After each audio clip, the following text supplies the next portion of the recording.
ပြောသားဒီမှာနှင်းစားအောင်ရောဒါကြည့်ဘာဖြစ်လို့တော့ပင်းလို့ဟာ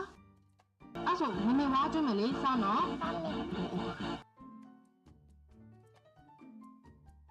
ခါဘာလို့ပြောအောင်ပြင်းရဝါပြီ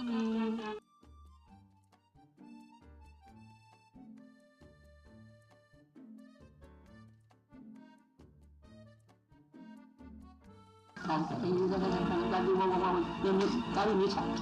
ငေါမြေချာကာရီမြေချာမပြီးသေးဘူးလားဗျာဝါလာပြေးလာပါဘူးပါပါမဲသားရောက်လို့စားလိုက်ပါအောင်ခမင်းတော့မဝါခွန်းတော့မမျိုးချမှာပြင်းတယ်ဘယ်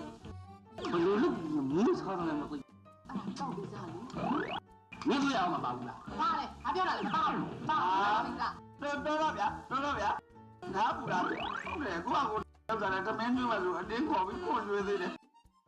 လာကျင်လို့သားတရားမဟုတ်တော့မကောင်းတဲ့လို့သားကမကျွေးရင်လည်းနေကြမလို့ချုံသက်တာလေမလို့မနဲ့ကျေးဇူးရှင်နော်မလို့မနဲ့ကျေးဇူးကြီးမားလာပါပြီတဲ့ဆိုကြသားလေးတယောက်မွေးထားပြီးတော့လေပတ်ဝန်းကျင်ကနေသမင်းတော်ဝအောင်မကျွေးနိုင်ဘူးအပြောမခံနိုင်လို့ပါသားရဲ့အဲ့ဒါလည်းပြီးတော့ကျွေးပါလိစကားဒါစိတ်ကောင်းဝင်ရတာ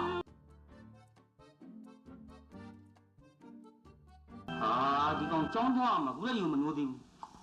ဒုက္ခပဲဒါဟုတ်တယ်ကြောင်းထွားပြီနော်နိုးခဲ့သေးတယ်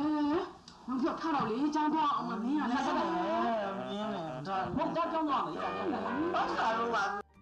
လိုက်ရှာပြောမပြောသေးပါနဲ့ဒါရေမပြောသေးဘူးစားလိုက်နော်ထားတော့ဒီလေးဒီတော့ပြောရဘောပါပါပြင်းလို့ပါပြီးပါဘာမှမပြင်းတရောက်ကစားတော့ဝါမပြင်းပါလို့ဝါခေါ်ဝါဘာကွာအမေကခါလည်းတော့တာမဟုတ်ခဏခဏပြန်ပြောတာပြင်းပါလေခဏခဏပြန်ပြောမပြင်းနဲ့ဟမ်မင်းအားတော်လေတက်ဒုက္ခအမေမီကိုထားကြည့်ပါဦးအမေမီကိုထားကြည့်ပါဦးမပြောသေးဘူးငါခေါ်မယ်တဲ့ဒုက္ခဆက်လိုက်တွနေပြီအမေဒုက္ခဆက်လိုက်တွနေပြီဒါပညာရှာပမဟာတုကုန်းစားတဲ့တာရဲ့ပညာရှာတာမပြင်းနဲ့နော်တာနော်တာမှန်တယ်မဟုတ်တာပညာရှာတာမပြင်းနဲ့လူလူချင်းချင်းရှိရမယ်ဟုတ်ပါလားပညာရှာနဲ့မလူလူချင်းချင်းရှိရမယ်